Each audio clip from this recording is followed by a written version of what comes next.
il avait créé le Covid-19, il organisait des coups d'État, Donald Trump détruit un monstre, littéralement, de l'État profond.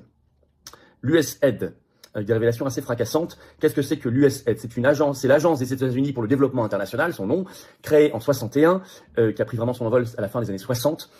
Alors d'abord, financement et création du Covid-19.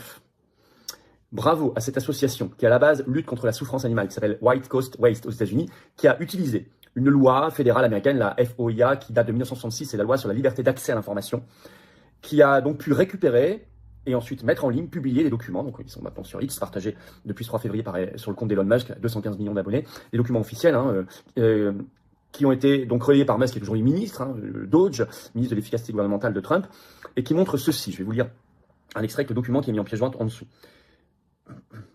Le NIAID, donc qui était dirigé par Fauci, une agence fédérale sur la santé, et donc l'USAID, dont on parle aujourd'hui, ont envoyé plus de 40 millions de dollars d'argent des contribuables américains à un scientifique de Wuhan, en Chine. Ce même scientifique est devenu le patient zéro, on sait maintenant, du Covid-19, le premier. Cette recherche a commencé en 2014. Or, Biden, juste avant de quitter le 20 janvier le pouvoir, a donné une grâce à Fauci qui va dans le temps, qui remonte à 2014. On comprend maintenant pourquoi. Elon Musk confirme, je vais vous expliquer après pourquoi il avait relayé, ce document montre donc un financement direct du NIAID, en passant notamment par l'ONG Equal Science, on en avait parlé dans des vidéos ces derniers mois et dernières années, mais aussi maintenant de l'USAID. Et ce qu'on apprend en plus, c'est que ce programme s'est terminé en 2019. Or, le Covid surgit dans le grand public toute fin 2019 et surtout 2020. Et que le patient zéro, il est bien à Wuhan, c'est 2014. Et il travaillait sur ce programme financé par USAID. Bon, ça n'est pas rien. Alors, tout ça est retweeté par Elon Musk, qui met sur son compte X ce 3 février, je cite, « L'USAID est une organisation criminelle ». Et il ajoute un autre tweet, « Savez-vous qu'avec l'argent du contribuable, l'USAID a financé des recherches sur des armes biologiques, dont le Covid-19, qui a tué des millions de personnes ». Donc là, il va un cran plus loin, en se fondant toujours sur ce document officiel qui vient d'être révélé et publié. Je vous invite à vous inscrire sur X si vous n'y êtes pas encore, et tous les réseaux sociaux. Moi, mon compte X, c'est F-Philippot, comme sur Instagram d'ailleurs.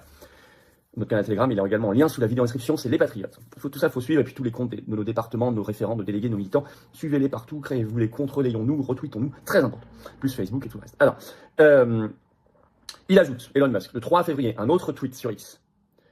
Maintenant, dit-il, écrit-il, vous savez pourquoi il y a 2 ans, j'ai dit que mes pronoms étaient poursuivis en justice, Fauci. Prosecute, Fauci en anglais. C'est vrai qu'il a mis ça il y a 2 ans.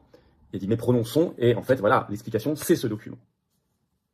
Donc on voit bien qu'on n'a peut-être pas encore 100% de la vérité, mais chaque jour on approche de la vérité. Si vous avez vu ma vidéo d'hier aussi sur ce qui se passe en France, sur les révélations sur la commission d'enquête Ciotti qui était complètement truquée sur le Covid, vous vous dites que quand même c'est épatant ce qui se passe début 2025. Alors là, donc l'USAID est dans le collimateur pour le financement de la création du Covid, le patient zéro. Mais pas que ça. Donc c'est aussi dans le collimateur pour des coups d'État qui sont organisés à l'étranger. J'y reviens dans un instant.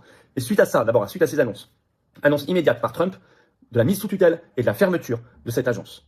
Le 2 février, Donald Trump a estimé que cette agence était dirigée, je cite, par une bande de fous extrémistes. Ça a été repris par notamment l'AFP. Un courrier, dès ce 2 février, a été envoyé par mail, donc par courrier électronique, aux plus de 1000 agents de l'USAID, en leur disant ne venez pas au bureau ce lundi 3 février, et en même temps blocage de tous les systèmes informatiques de l'agence. Marco Rubio, donc le nouveau ministre américain des Affaires étrangères, secrétaire d'État, a annoncé ce 3 février qu'il mettait sous tutelle, pour le moment, dans son ministère, l'USAID. Son compte X a été suspendu, ainsi que son site internet mis hors service. Et Elon Musk a mis un tweet en disant que USAID, je cite, va fermer. Parce que USAID est aussi impliqué, et tout ça financé avec des dizaines de milliards de dollars, dans des coups d'État à l'étranger depuis des décennies. C'est très très important cette affaire, ça chamboule la géopolitique mondiale. Confère toujours un tweet ce 3 février sur son compte X de Musk, en précisant que USAID, je cite, accomplissait les bases œuvres de la CIA. Alors, allez voir ne serait-ce que la page Wikipédia. Wikipédia n'est pas particulièrement pro-Trump, et pourtant, vous allez voir la page officielle sur USAID, en anglais ou en français, de Wikipédia, et vous allez voir déjà le nombre de controverses, de polémiques et d'accusations contre USAID concernant des ingérences étrangères très graves. Par exemple, des liens avec l'industrie agroalimentaire. Je vais vous citer le petit paragraphe à ce sujet. Selon l'ONG Les Amis de la Terre, les autorités américaines utiliseraient la faim, FIM, à des fins commerciales et politiques au bénéfice des grosses industries agroalimentaires, notamment par le biais de USAID, pour livrer du maïs transgénique dans les pays d'Afrique australe. Ça, et on sait qu'il y a des programmes Bill Gates aussi derrière tout ça. Ça, on en parle souvent. Nous, on a fait une opération coup de poing devant le siège français de Bayer Monsanto l'année dernière. On recommencera tout ça, c'est très important sur la privatisation du vivant. Mais vous voyez que l'USAID est très impliqué. Mais il n'y a pas que ça, des coups d'État dans des pays. Alors, vous lisez cette page et vous trouvez déjà plein d'affaires, y compris impliquées dans des affaires de torture à l'étranger. Alors, des années 60 à nos jours. Ça traverse les décennies. Uruguay, Équateur, savoir que USAID est interdite en Russie déjà depuis 2012. Bolivie, Cuba, là c'est l'agence de presse AP qui avait révélé en 2014 une tentative de coup d'État. Venezuela, Zimbabwe, et puis, ça c'est ce que met déjà Wikipédia, mais ça va plus loin que ça. On peut parler de l'Ukraine par exemple, notamment. Alors ça, vous avez une vidéo qui vient de sortir ce 3 février sur son compte X de l'ancien parlementaire à la Chambre des représentants au Congrès américain, Ron Paul, qui a fait toujours un gros travail pendant toute sa carrière, et qui continue, et qui a mis une vidéo, le titre c'est Auditer puis fermer USAID. Et notamment dans cette vidéo que j'ai relayée sur mon compte X et sur Facebook, il dit ceci plutôt, je cite, « USAID, ce n'est pas de l'humanitaire, contrairement à ce que beaucoup d'Américains croient encore. » Parce qu'on voit sur les paquets de riz, par exemple, le logo USAID, alors c'est quand même, ça c'est ce que va dire la presse française ce matin, c'est honteux de fermer cette agence qui est de l'humanitaire. Non, ils ne disent pas du tout ça. L'USAID, je cite, « est un composant clé des opérations de changement de régime à travers le monde. » Par les États-Unis. Je cite toujours, « elle dépense des milliards de dollars chaque année pour financer des ONG à l'étranger qui jouent le rôle de gouvernement fantôme pour renverser des gouvernements. » Je cite toujours, « vous trouvez l'empreinte de USAID en Ukraine, en Géorgie, dit-il. Elle s'ingère dans les affaires internes de pays étrangers. » Bon, c'est fondamental ça. C'est la définition des révolutions de couleur, des coups d'État, de ce qu'on appelle l'État profond. Et c'est mis sous tutelle et fermé. Alors évidemment, il y a quelques protestations. Alors, il y a eu une mini-manif, ils étaient 50, selon la presse, ce 3 février, devant le siège des salariés de l'USAID.